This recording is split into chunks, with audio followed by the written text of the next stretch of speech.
irmãs, boa noite a todos.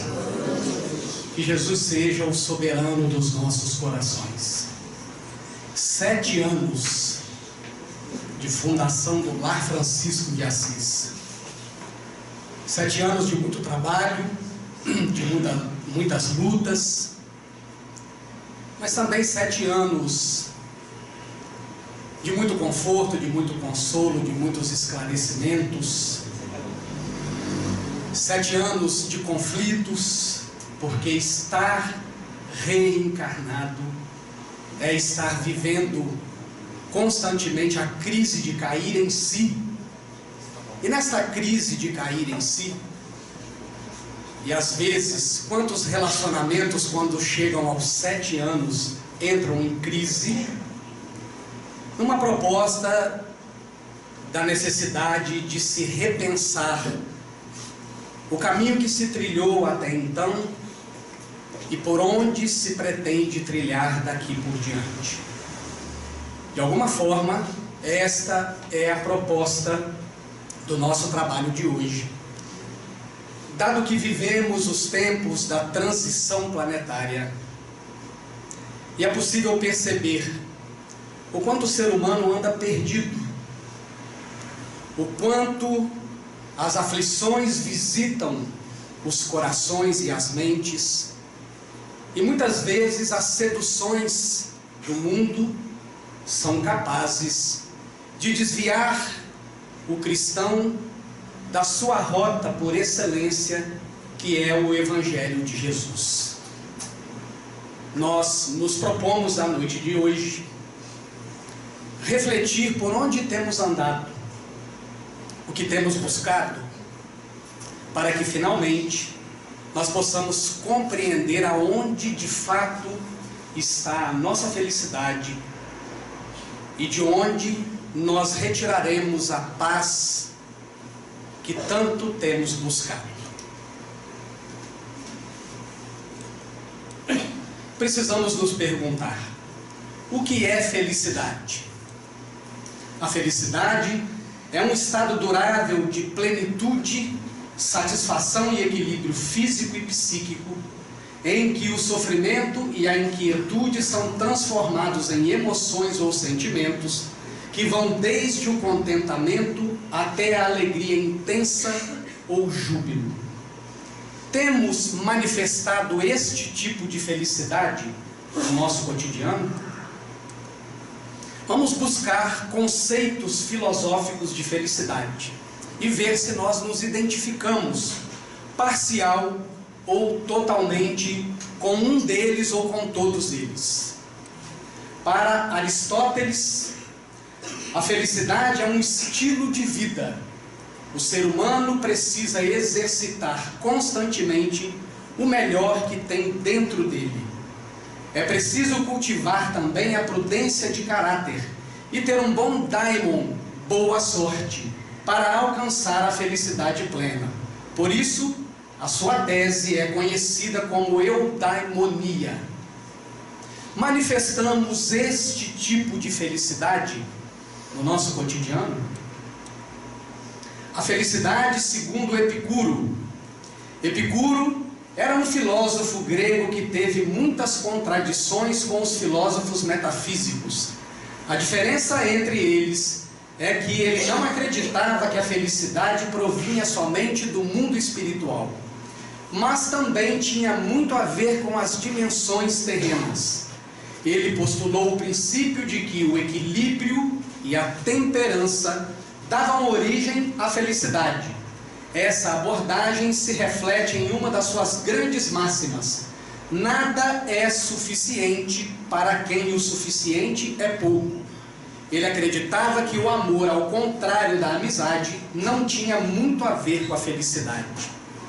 Manifestamos este tipo de felicidade no nosso cotidiano? A felicidade segundo Nietzsche. Para ele, estar bem, graças às circunstâncias favoráveis ou à boa sorte, não é felicidade. Isto é uma condição efêmera que pode mudar a qualquer momento.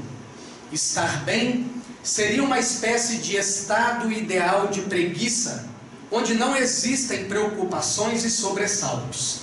Em vez disso, a felicidade é força vital, ou seja, ânimo, espírito de luta contra todos os obstáculos que restringem a liberdade e a autoafirmação.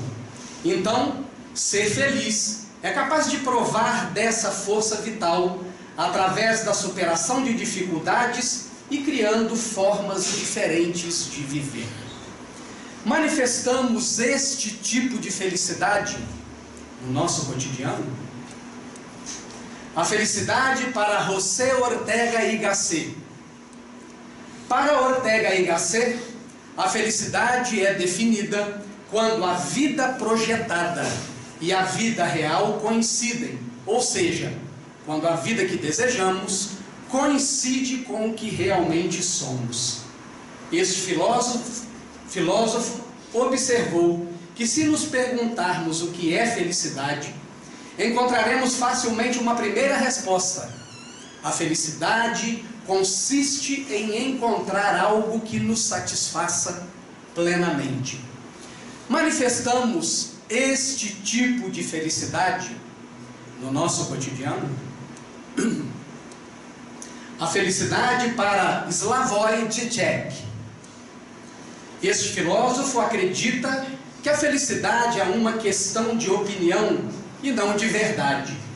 Ele a considera um produto dos valores capitalistas que prometem implicitamente a satisfação através do consumo. No entanto, o ser humano é um eterno insatisfeito, porque na realidade não sabe o que quer. As pessoas acreditam que, se alcançarem algo melhor, comprar uma casa, elevar o seu status, etc., poderiam ser felizes, mas na realidade, inconscientemente, o seu desejo é outro, e por isso permanecem insatisfeitos. Manifestamos este tipo de felicidade no nosso cotidiano? A felicidade para as religiões. Já faz um tempo que os cientistas sabem que as pessoas religiosas são mais satisfeitas com suas vidas do que os não crentes. Agora, um novo estudo descobriu que não é o relacionamento com Deus que traz essa satisfação, mas sim os laços mais estreitos com as pessoas. Segundo os pesquisadores, a satisfação com a vida é quase inteiramente sobre o aspecto social da religião, ao invés do aspecto espiritual e teológico. As pessoas estão mais satisfeitas com suas vidas quando vão à igreja, porque constroem uma rede social dentro de sua congregação. Os resultados se aplicam aos católicos e evangélicos. O número de judeus, mórmons, muçulmanos e pessoas de outras religiões entrevistadas foi pequeno demais para se tirar conclusões sobre essas populações. Os estudos anteriores, que descobriram uma ligação entre religião e satisfação com a vida, não responderam à seguinte questão: a religião torna as pessoas felizes ou pessoas felizes se tornam religiosas? E se a religião é a causa da satisfação com a vida, o que é responsável? A espiritualidade, as relações sociais ou algum outro aspecto da religião? Manifestamos este tipo de felicidade no nosso cotidiano? A felicidade, segundo a psicologia positiva, que é um ramo da psicologia que procura entender as potencialidades do ser e desenvolvê-las, e ela apoia o seu conceito de felicidade em postulados. O primeiro deles são as emoções positivas. Uma pessoa feliz costuma experimentar mais emoções positivas que negativas, numa proporção de 3 emoções positivas para uma emoção negativa. As emoções positivas, como gratidão, prazer, inspiração, alegria, etc. No nosso dia a dia, temos tido a incidência de mais emoções positivas ou de mais emoções negativas? Engajamento. Se sentir verdadeiramente comprometido com as atividades do dia a dia é um elemento relevante para ter a sensação de plenitude. Isso costuma acontecer quando as atividades realizadas fazem com que o indivíduo tenha a atenção totalmente voltada para o que está fazendo, sem que outros pensamentos invadam a mente. Sinta-se desafiado e, após a realização da atividade, sinta prazer. No nosso dia a dia, conseguimos estar inteiros, mente, emoção, diante de cada uma das atividades que nos propomos?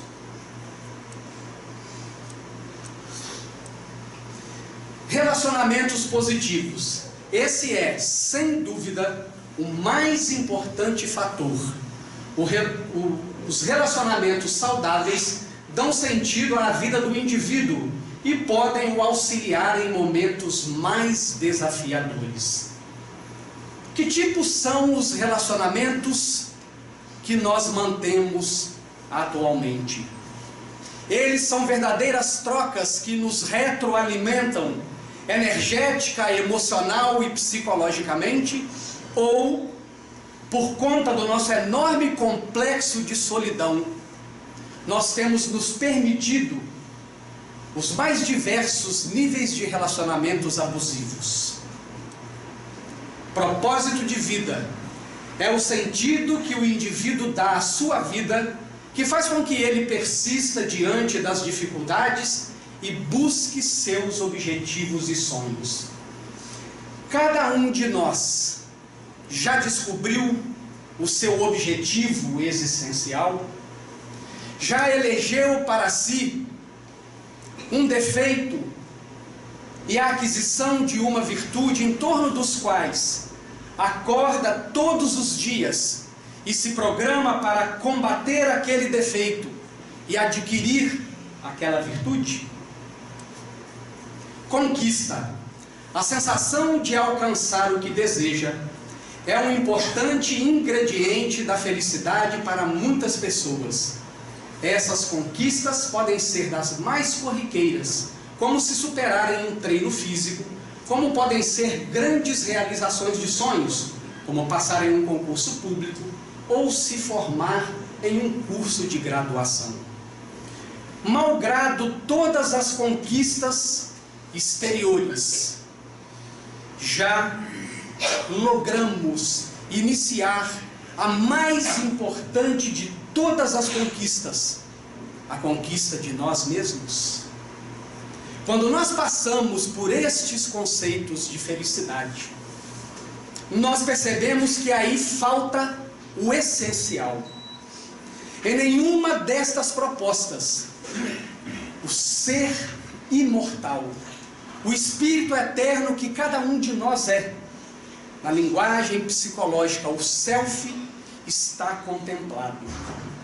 E exatamente por conta desta ignorância, a sociedade dos dias atuais vive uma espécie de hipnose coletiva, quando o marketing de consumo propõe que nós sejamos pessoas de sucesso, nos realizemos, nos planifiquemos com as conquistas exteriores.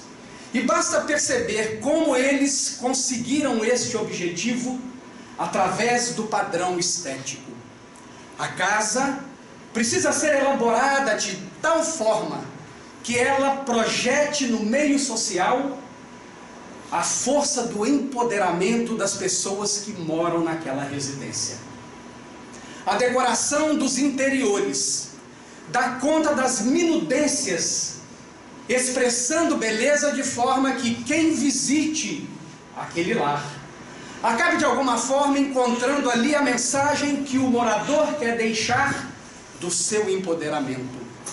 Quando nós sentamos atrás do volante de um carro, nós estamos mandando para a sociedade uma mensagem de que nós somos vencedores. E quando o foco da análise se volta para nós mesmos, nós vamos percebendo que a indústria da beleza explora a mãos cheias esta brecha que nós deixamos no nosso emocional. Então somos convidados a nos tornarmos belos pelo lado de fora. Os cabelos estão cada vez mais elaborados. Os produtos que retardam o envelhecimento vendem cada vez mais. A proposta de nos olharmos no espelho e identificar no nosso ego uma imagem diferente daquela imagem interior, mas que os anos teimam em transformar, leva o ser cada vez mais a tentar se realizar através da sua própria imagem. E neste movimento de buscarmos sermos pessoas de sucesso, conquistando valores exteriores, nós investimos uma larga faixa de tempo, gastamos uma energia enorme, agitamos a nossa mente na busca destas conquistas que a sociedade propõe, nos deixando seduzir por esta proposta de hipnose coletiva.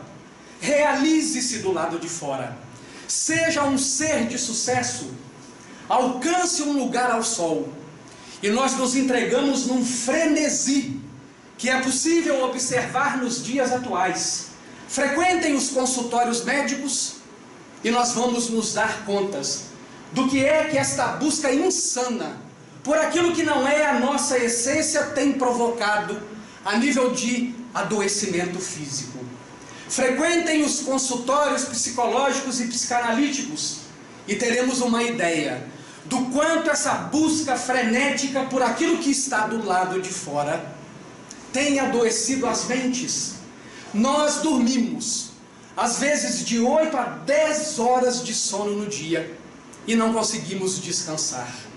Acordamos absolutamente cansados, tendo a sensação de que corremos uma ultramaratona de 150 quilômetros, enquanto dormíamos, porque o chamado imperioso para que nos realizemos com aquilo que é exterior obriga-nos a manter a nossa mente agitada, a produzir ansiedade e todos os transtornos psicológicos conhecidos. E na medida em que aqueles que alcançam este lugar ao sol, depois de passado os momentos de euforia da conquista, o vazio existencial continua a gritar dentro do ser, exigindo solução. A ansiedade continua a lhe exigir que ele pare e entenda de onde veio o conflito que lhe propõe a angústia. Jesus traçou um quadro no seu evangelho a respeito do homem dos dias atuais. Não apenas dos dias atuais, mas do homem de todos os tempos, que iludindo-se e enganando-se com esta proposta de se realizar com aquilo que é exterior, chega muitas vezes no final da trajetória tendo a consciência de culpa de que desperdiçou o tempo. Trata-se do quadro do filho pródigo, que nós vamos examinar apenas numa determinada parte, a fim de que nós nos identifiquemos nesta figura importante, onde Jesus traça primeiro o quadro daquele que se perde de si mesmo e do Pai, e que reconhece, depois de chegar no fundo do poço, que é necessário fazer o caminho de volta. Diz o texto: certo homem tinha 2 filhos. O mais novo deles disse ao pai: Pai, dá-me a porção que me cabe da propriedade. Ele repartiu os recursos entre eles. Não muitos dias depois, reunindo todas as coisas, o filho mais novo ausentou-se do seu país para uma região distante, e lá dissipou a sua propriedade, vivendo dissolutamente. Depois de ele gastar todas as coisas, houve naquela região uma fome severa, e ele começou a passar necessidade. E partindo, associou-se a um dos cidadãos daquela região, que o enviou aos seus campos para apacentar porcos. Ele desejava saciar-se com as alfarrobas que os porcos comiam, mas ninguém lhe dava. Mas, caindo em si, disse: quantos assalariados de meu pai têm abundância de pães, e eu aqui pereço de fome. Após levantar-me, irei a meu pai e lhe direi: Pai, pequei contra o céu e diante de ti. Não sou mais digno de ser chamado teu filho. Faze a mim como um dos teus assalariados. Levantando-se, dirigiu-se ao próprio pai. Estando ele ainda longe, seu pai o viu, compadeceu-se, correu, lançou-se sobre o pescoço dele e o beijou repetidamente. Disse-lhe o filho: Pai, pequei contra o céu e diante de ti. Não sou mais digno de ser chamado teu filho. Disse o pai para os seus servos: trazei para fora a principal estola e vestiu. Dai um anel para sua mão e sandálias para seus pés. Trazei o novilho cevado, sacrificai-o e nos deleitemos comendo-o, porque este meu filho estava morto e reviveu. Estava perdido e foi encontrado. E começaram a deleitar-se. Eis o nosso quadro. Voltemos no texto e o examinemos retirando o espírito da letra. Certo homem tinha 2 filhos. O mais novo, portanto, o menos experiente, disse ao pai: dá-me a porção que me cabe da propriedade. E ele repartiu os recursos entre eles. Cada um de nós, ao sermos criados simples e ignorantes, recebemos de Deus potências que estão na nossa alma. E que Leon Denis, na sua obra do problema do ser, do destino e da dor, enumera em 7 itens: o pensamento, a consciência, a vontade, o livre-arbítrio, a dor do crescimento moral, o que a dor do crescimento moral é capaz de revelar sobre nós mesmos, o amor, como sendo intrínsecos a cada um de nós. E nós acrescentaríamos por nossa conta o 8º elemento, o tempo. Eis a parte da propriedade que o Pai dividiu com cada um de nós. Eis os recursos que nós, por herança, herdamos do Pai e utilizamos na nossa trajetória de retorno a Ele. Não muitos dias depois. E aí é curioso perceber o que significa o não muitos dias depois. Quem estudou a obra Evolução em 2 Mundos, de André Luiz, compreende que os não muitos dias significa o momento em que nós saímos como átomo primordial do elemento espiritual, portanto, simples da forma e ignorantes de experiência e conhecimento, e fizemos toda uma trajetória pelo reino mineral, reino vegetal, reino animal, até finalmente, como Homo sapiens, adentrarmos o reino da razão, numa trajetória de 15 milhões de séculos, que transformados em anos, dará a bagatela de 1 bilhão e 500 milhões de anos. Não muitos dias depois, reunindo todas as coisas, todas as 7 potências da alma e o tempo, o filho mais novo, inexperiente, com necessidade de se tornar experiente, de evoluir, de se purificar, ausentou-se do seu país para uma região distante. Nós somos exilados.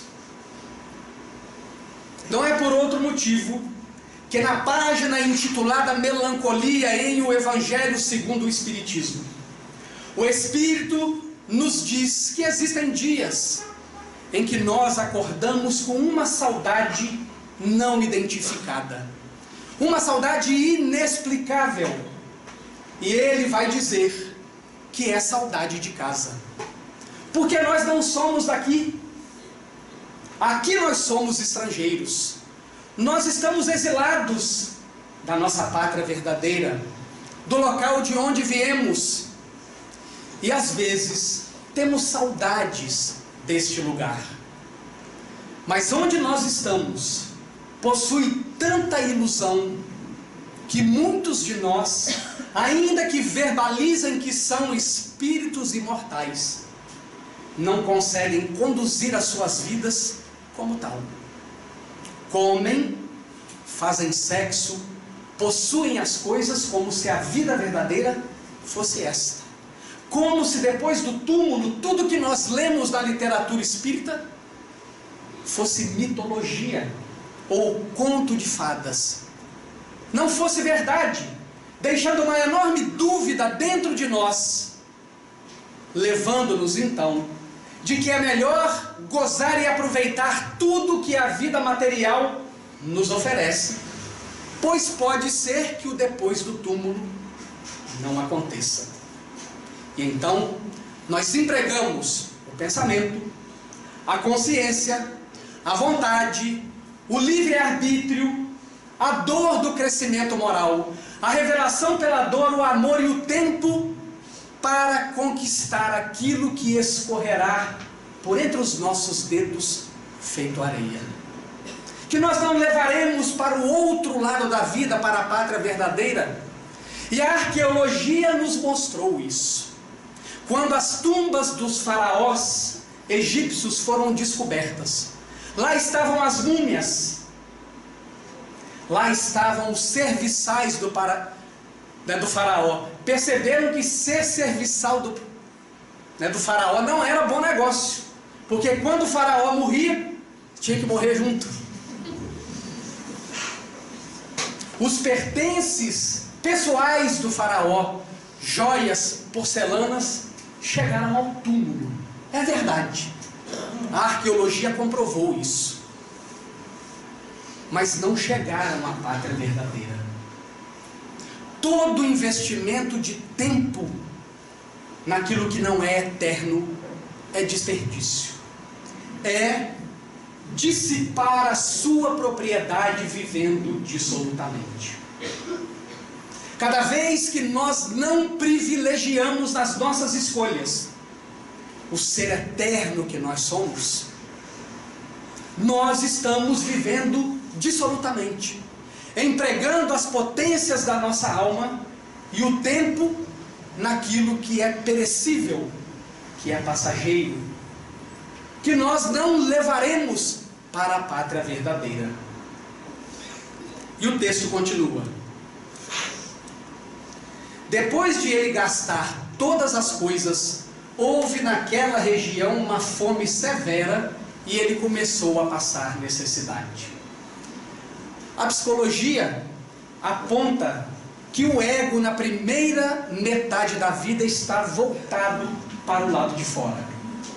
É preciso constituir a família, é preciso construir a carreira, é preciso encontrar uma posição confortável para que na segunda metade da vida o ego cumpra o seu papel de voltar para dentro de si, de se tornar reflexivo. E este é um episódio que acontece com todo indivíduo que entra na chamada terceira idade. Ele começa a rever o seu passado, ele começa a refletir nas suas escolhas, começa a repensar.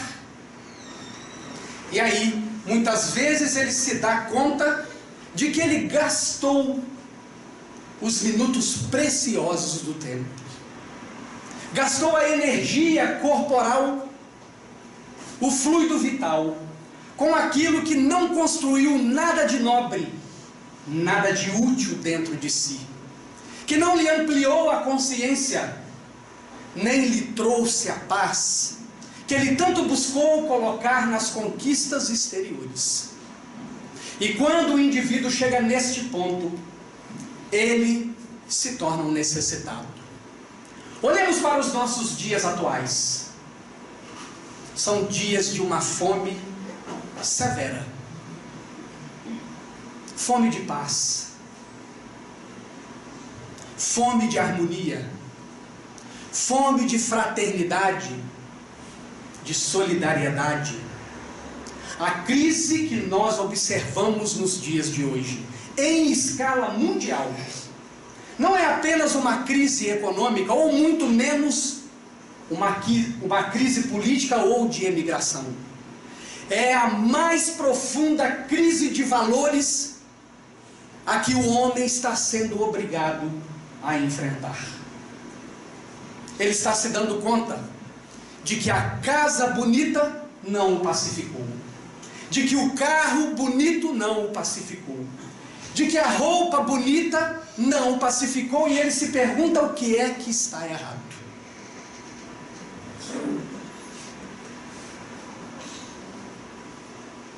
É a maior fome espiritual que se tem visto nos últimos tempos, porque vivemos os tempos da transição planetária.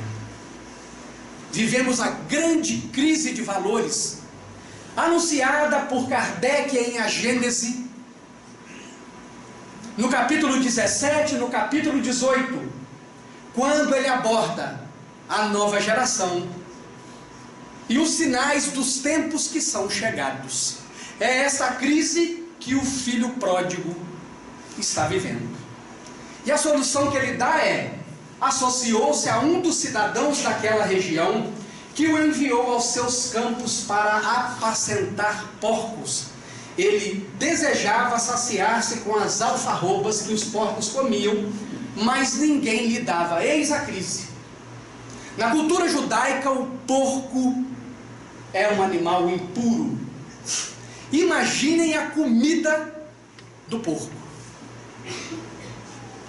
Portanto, quando nós expressamos ciúme, nós estamos comendo comida de porco.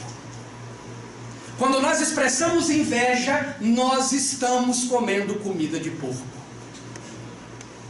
Quando nós praticamos o ácido da maledicência, nós estamos nos alimentando com comida de porco.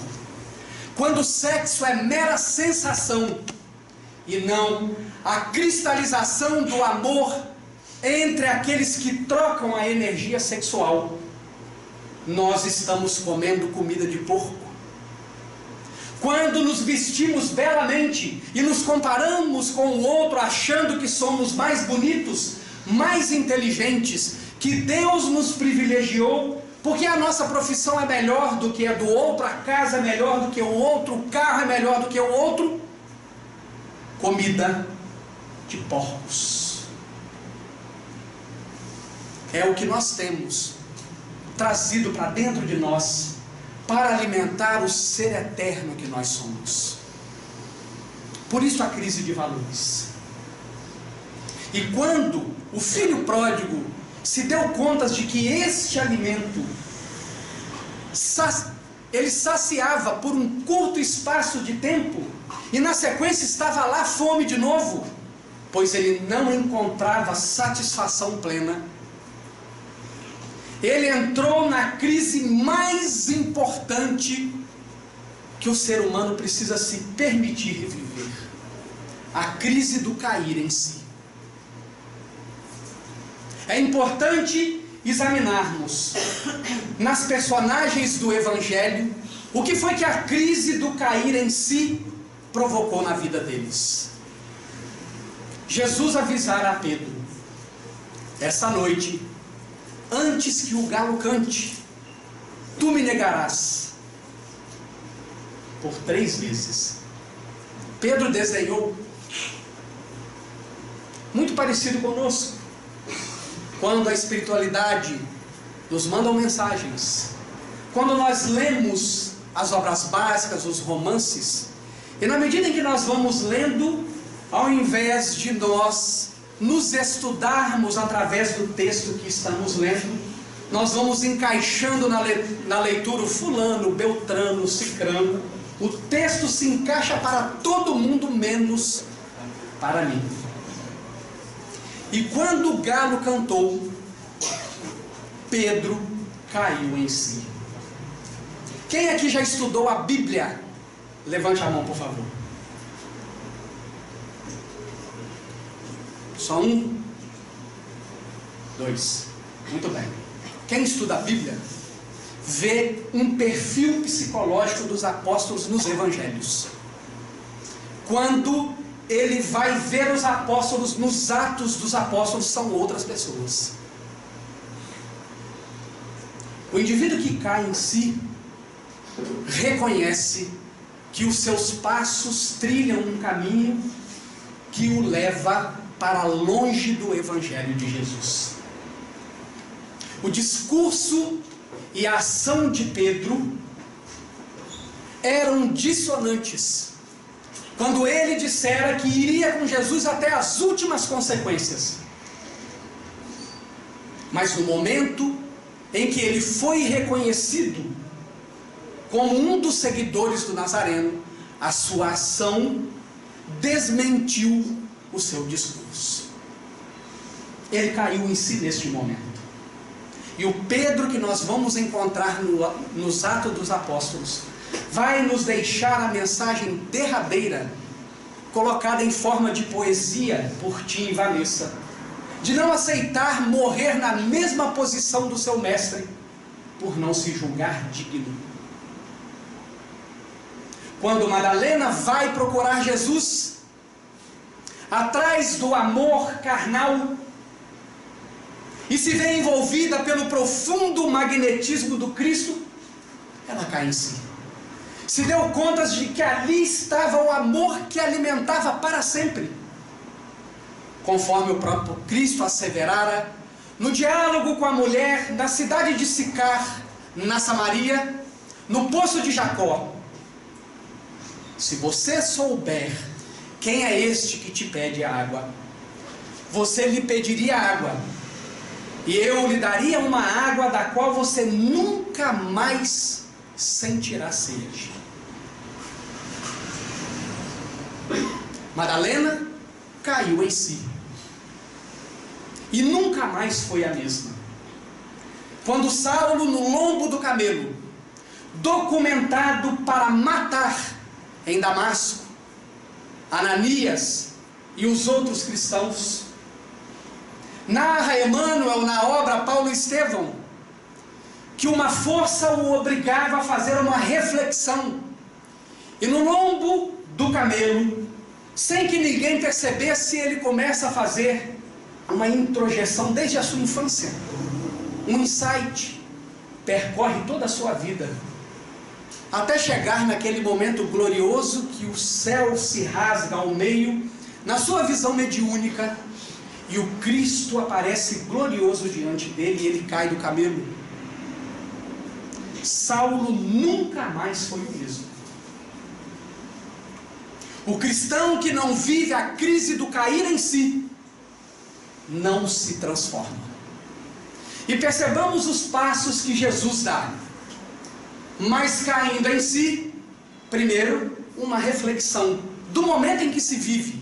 Quantos assalariados do meu pai têm abundância de pães e eu aqui pereço de fome? Há fome nas nossas vidas? Há saciedade para essa fome? A saciedade é permanente ou ela é fugaz, me levando no momento seguinte a continuar a perseguir esta satisfação fugaz? É a reflexão que o filho pródigo fez. Então ele faz um plano, e o plano é: após levantar-me, irei a meu pai e lhe direi: Pai, pequei contra o céu e diante de ti, não sou mais digno de ser chamado teu filho, faze a mim como um dos teus assalariados. Este é o plano. Quantos planos nós já fizemos até hoje? Quantos planos morreram antes de se materializar?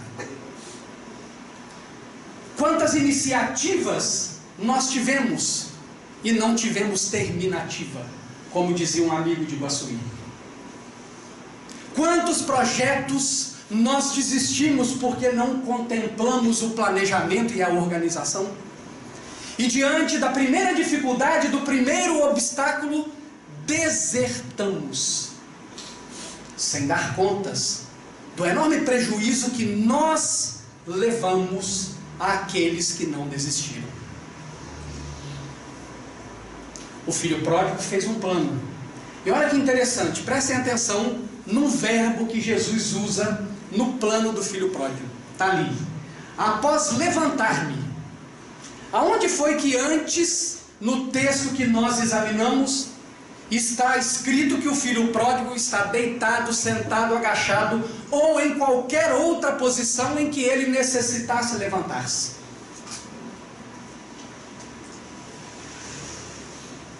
Não existe.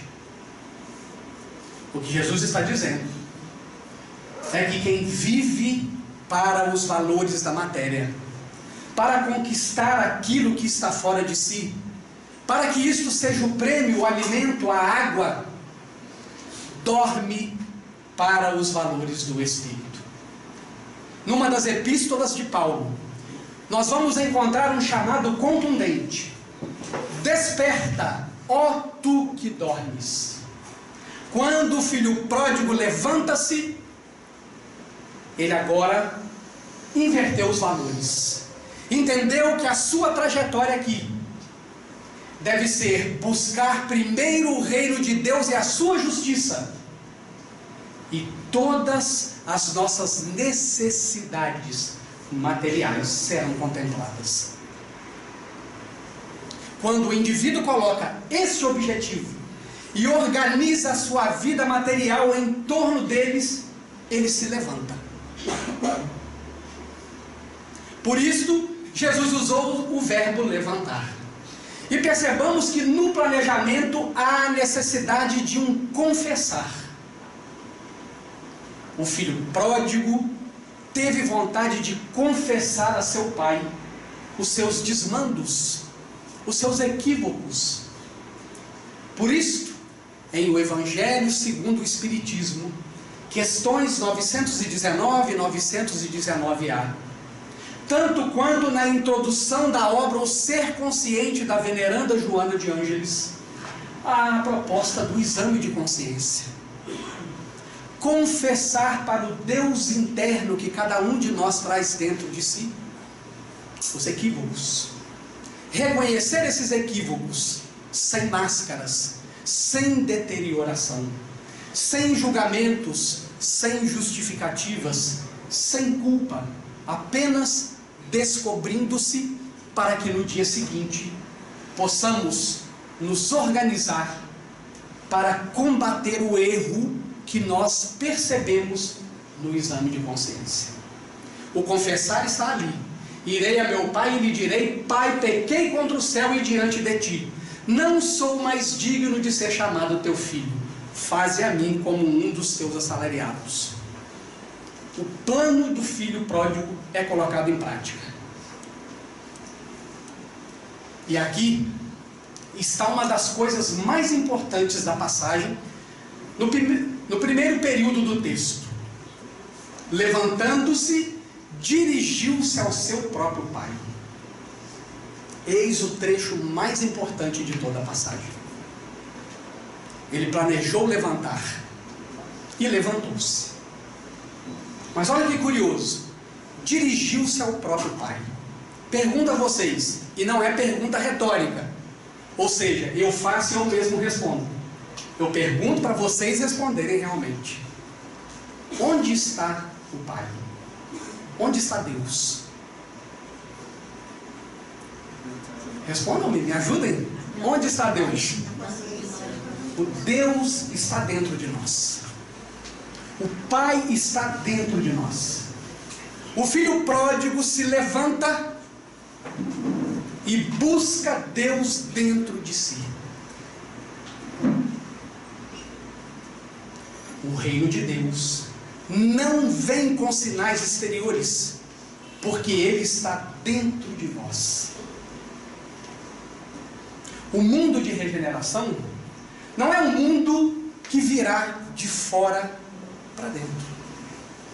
Nós não vamos dormir num dia e acordar no outro com a sociedade ordeira, obediente, fraterna, solidária. Isso é um trabalho de elaboração interna,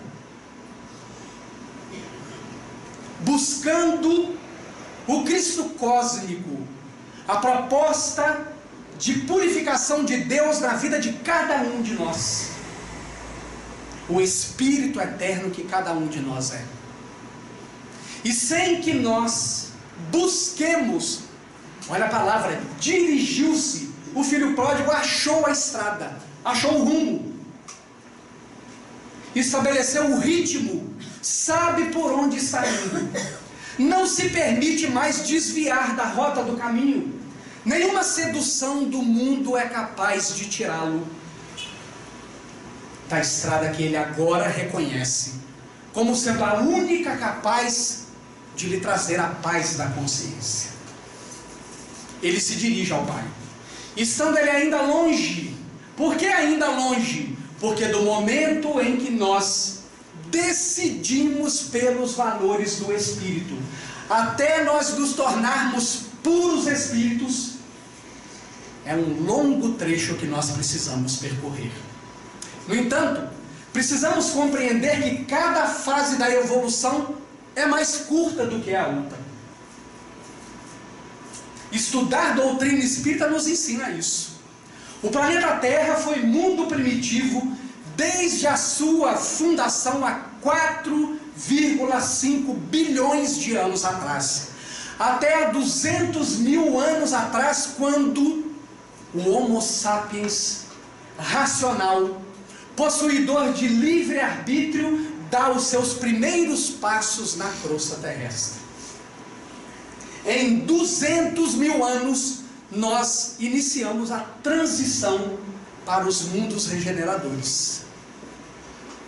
Portanto, tivemos uma larga faixa de tempo como mundo primitivo, como mundo de expiações e provas menor, como mundo regenerador menor ainda, como mundo feliz menor ainda, até que nós atinjamos a nossa fatalidade. A única fatalidade a que nós estamos expostos, sujeitos, obrigados, sermos puros espíritos. Um amigo de Colatina, Espírito Santo, nos fala uma frase muito interessante. Nós seremos guias de orbes. Nós guiaremos a humanidade. Nós presidiremos sistemas solares. Nós seremos diretores de galáxias. E nos debatemos nas questiúnculas dos homens de expiações e provas, que atacam o outro, que se tornam veganos, mas devoram os seus irmãos, a própria língua.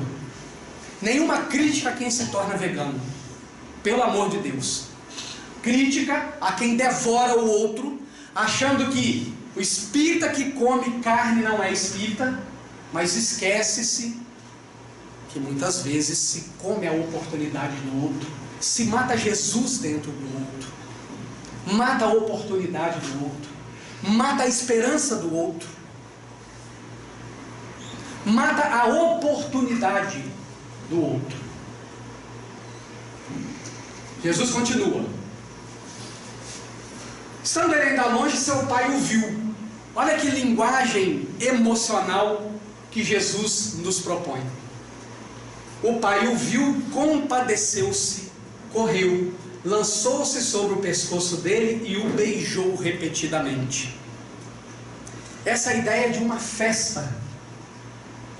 Quando um ser desperta a sua consciência para os valores imortais, há uma festa na espiritualidade.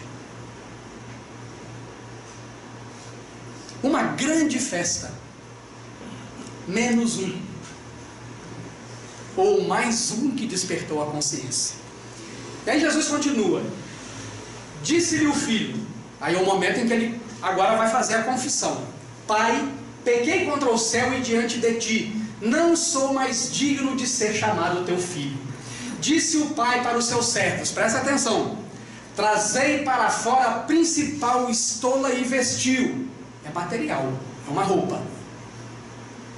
Dai um anel para a sua mão e sandálias para os seus pés. É material. Trazei um novilho cevado, sacrificai-o e nos deleitemos comendo. É material. Olha que interessante. Quando o indivíduo desperta a consciência, o prêmio é material? Não. Ali está o que Jesus fala no Evangelho de Mateus, capítulo 6, versículo 33. Mas buscai primeiro o reino de Deus e sua justiça, e todas essas coisas vos serão acrescentadas. Porque este meu filho estava morto e reviveu, morto para os valores do Espírito, morto para a luta espiritual. Jesus fala para espíritos. Jesus fala no seu Evangelho para as individualidades, não para as personalidades. Quando Jesus cura o cego, muito mais do que curar o mecanismo da visão que não funcionava no corpo, Jesus está curando a visão espiritual daquele ser que não era capaz de se enxergar para além da roupagem física. Quando Jesus cura o mudo, Jesus não estava curando apenas os mecanismos vocais que impediam a fala, mas estava dando condições àquele indivíduo de usar o seu verbo para construir ao invés de destruir. Quando Jesus curou o surdo, Jesus não curou apenas o mecanismo da audição física, mas abriu-lhe os ouvidos espirituais, para que ele tivesse condições de ouvir e compreender as verdades eternas. Quando Jesus cura o paralítico, ele não está apenas curando a perna atrofiada, mas está dando condições àquele ser espiritual de retomar o fluxo da evolução rumo à perfeição.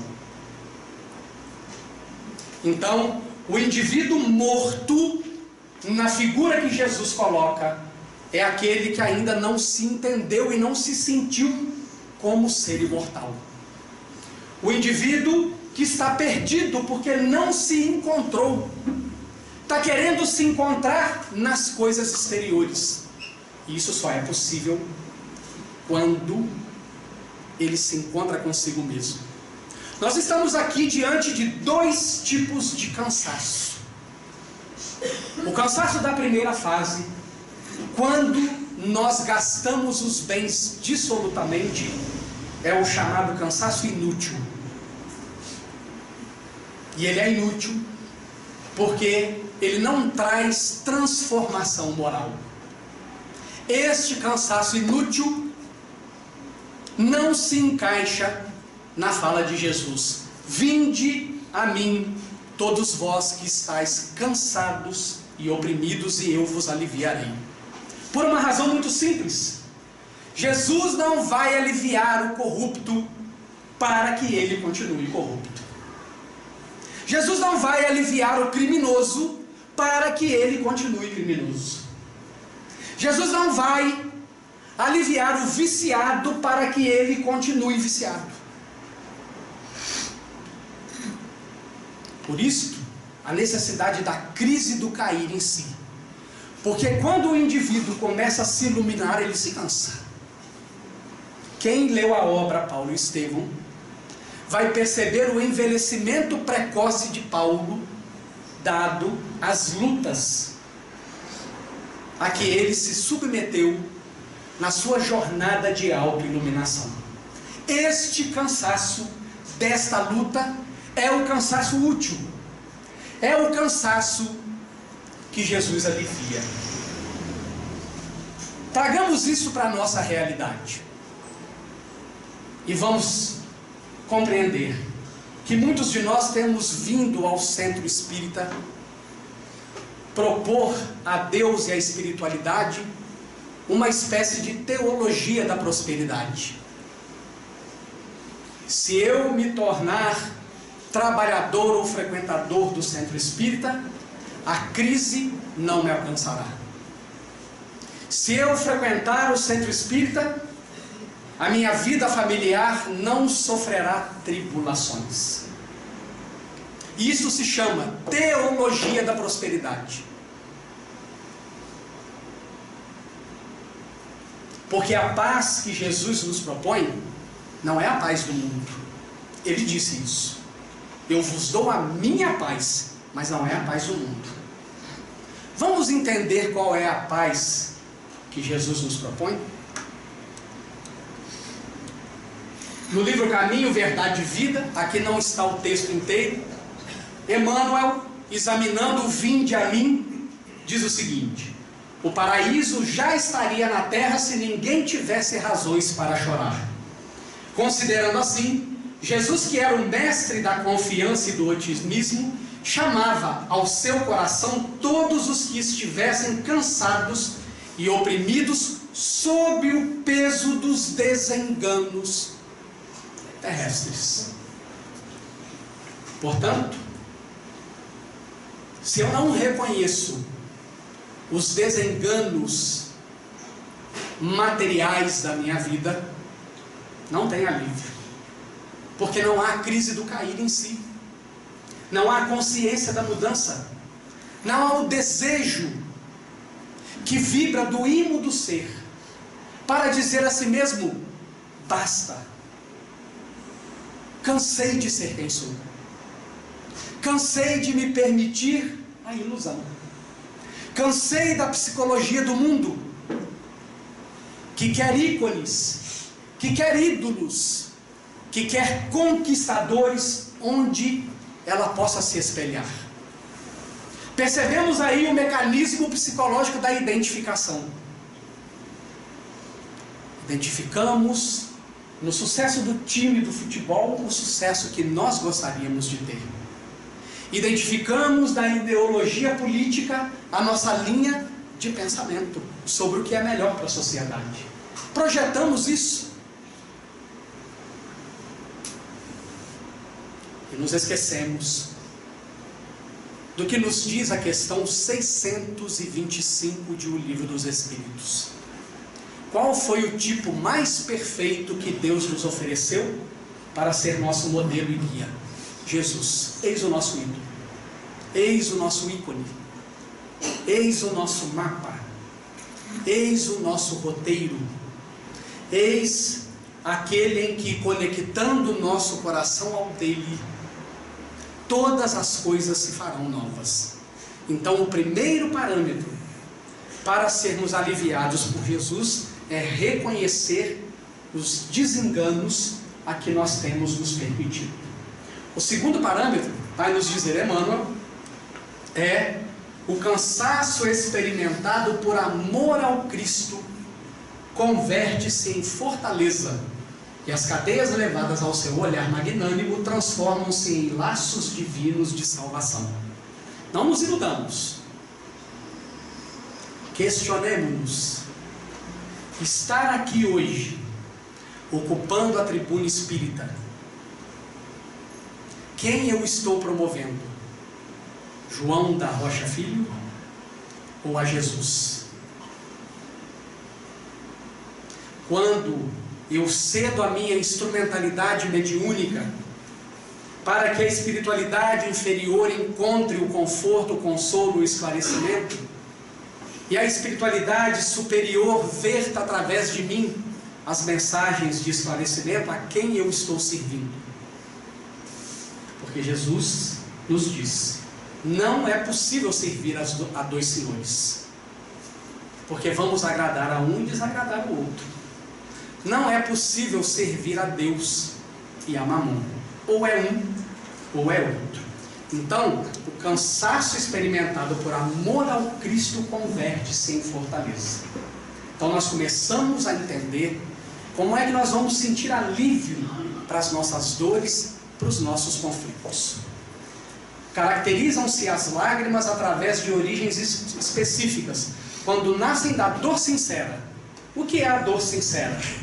É a dor do indivíduo que sai da zona de conforto e busca um novo patamar psicológico. Dói. Dói abrir mão do que é conhecido e ir em busca do que nós não conhecemos. Dói, nesta mudança, deixar para trás afetos que escolheram não caminhar conosco naquele momento. Mas, João, a família não é uma missão? Sim. Mas aquele que amar mais ao seu pai, à sua mãe, ao seu irmão, à sua irmã, ao seu filho ou à sua filha mais do que a mim, não é digno de ser chamado de meu discípulo. Jesus não nos impede de amar a família, mas nos diz que amar a família mais do que amar a Ele nos exclui do Evangelho. Então, a dor sincera e construtiva são filtros de redenção. O que essa dor filtra em nós? O ciúme, a inveja, a maledicência, a luxúria, em última palavra, o materialismo, que o Espiritismo veio destruir em nós. E aí, vamos começar então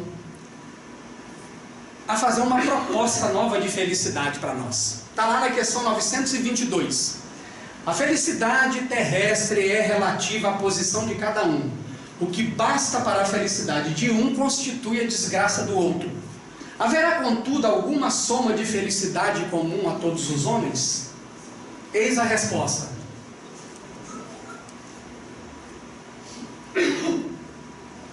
Vocês me ajudam? Me ajudam? É uma equação, está lá. FT é igual a PM sobre VM mais CT mais FF sobre VM. Vocês já tinham visto uma resposta do Livro dos Espíritos assim? Opa, ó, felicidade terrena é igual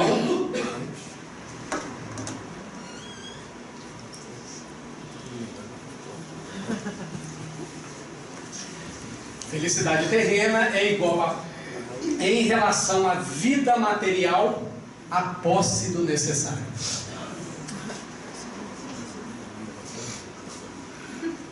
Entendamos que o necessário é relativo. Quando é que eu sei que eu extrapolei a posse do necessário? Pensa no estilo de vida que você tem hoje. E pensa no que você precisa fazer para manter o estilo de vida que você tem hoje. Se o que você faz hoje para manter o seu estilo de vida te tira o sono, te adoece, endurece o seu coração, anestesia a sua consciência, te afasta do convívio familiar, te tira das experiências de religiosidade, você está criando necessidades extraordinárias. Se a vida te chamar hoje para ir embora, o apego a este estilo de vida não permitirá que você se desprenda daqui para as colônias espirituais. Em relação à vida moral, é a consciência tranquila e a fé no futuro. Quando é que eu tenho consciência tranquila? Quando as minhas ações, as minhas escolhas, os meus pensamentos, as minhas falas, os meus sentimentos refletem o Evangelho de Jesus. Quando não, nós podemos trocar o CT por CC, que não é naturalmente aquele cheiro desagradável embaixo das axilas. É algo muito pior do que isso. É consciência de culpa. E a consciência de culpa é a principal responsável pelo nosso medo da morte. Na medida em que o túmulo nos acena, se a nossa consciência é tranquila, nós não tememos o que vem depois. Se a nossa consciência é de culpa, nós temos medo da morte.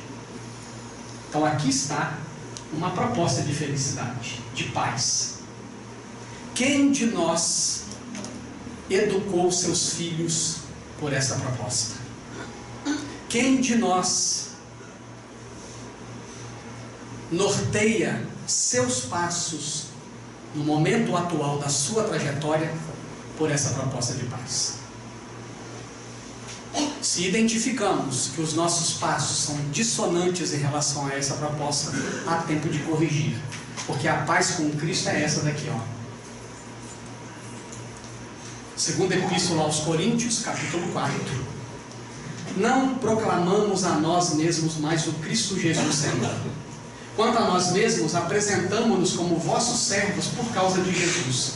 Porquanto Deus que disse, do meio das trevas brilha a luz, foi Ele mesmo quem reluziu nossos corações para fazer brilhar o conhecimento da glória de Deus que resplandece a face do Cristo. Em tudo somos atribulados, mas não angustiados, perplexos, mas não desanimados, perseguidos, mas não desamparados, abatidos, mas não destruídos. O que Paulo está dizendo aqui? Quando a gente começa a viver o Evangelho, tudo ao nosso redor se torna contra nós.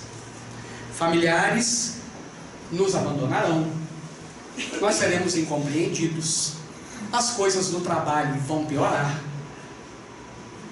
porque é uma perseguição contra o cristão.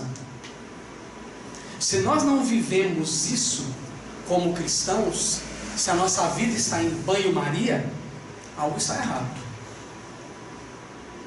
Mas Paulo está falando algo muito fora do plano. Vamos buscar Jesus. Bem-aventurados os perseguidos por causa da justiça, porque deles é o reino dos céus.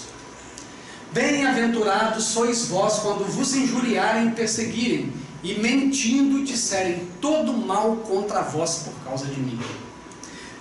Alegrai-vos e regozijai-vos, porque é grande a vossa recompensa nos céus, pois assim perseguiram os profetas anteriores a vós. Se o cristão não vive esta realidade, há algo errado. É preciso repensar. Quem vive essa realidade alcança um prêmio. Vamos encerrar, tá, Cristian? Alcança um prêmio. Corria o ano 64 da era cristã. Segundo Emmanuel, na obra Paulo e Estevão, Paulo já havia se redimido diante do povo de sua época. Seu nome e seus feitos como cristão geravam respeito até no imperador Nero, de tal forma que no dia do seu sacrifício ele não foi para o martírio no circo romano como os outros cristãos, por medo de que a sua morte levasse a uma revolta popular. Ele é levado a um lugar ermo, e lá o soldado incumbido de lhe decepar a cabeça treme diante da figura moral, da imponência espiritual e energética que a presença de Paulo impunha. O comandante da tropa, depois do incentivo de Paulo ao soldado, o que tens de fazer, faze. Toma a espada, decepa-lhe a cabeça. Paulo passa por aquele momento de perturbação espiritual que todo recém-desencarnado passa. Se lembrou da oração, orou, sua visão espiritual abriu, e ele viu Ananias e todos os cristãos que foram martirizados na véspera no Coliseu. Abraçaram-se emocionadamente, e Ananias lhe perguntou: qual é o seu desejo, Paulo? E Paulo expressou a vontade de ir a Jerusalém, o palco principal da sua vida. Ali perseguira o mesmo mestre que lhe fora motivo de redenção. E Ananias consentiu, e foram fazendo uma visita espiritual a cada uma das igrejas fundadas por Paulo, até chegar a Jerusalém, e lá foram ao Gólgota, o local onde Jesus fora crucificado. A cena que nós vamos ler desenrola-se no Gólgota. Desenhou-se então na tela do infinito um quadro de beleza singular, como se houvesse rasgado a imensurável umbela azul. Surgiu na amplidão do espaço uma senda luminosa e 3 vultos que se aproximavam radiantes. O mestre estava no centro, conservando Estevão à direita e Abigail ao lado do coração. Deslumbrado, arrebatado, o apóstolo apenas pôde estender os braços, porque a voz lhe fugia no auge da comoção. O mestre sorriu indulgente e carinhoso e falou: sim, Paulo, sê feliz. Vem agora a meus braços, pois é da vontade de meu Pai que os verdugos e os mártires se reúnam para sempre no meu reino. Eis aonde está a nossa paz e a nossa felicidade. Desejo do fundo do meu coração que nós possamos nos encontrar nesta condição, do outro lado da vida, tendo feito da nossa vida aqui uma poesia de amor em torno do Evangelho de Jesus. Que Ele, o nosso mestre, o nosso modelo, o nosso guia, cubra de bênção as vidas de todos vocês.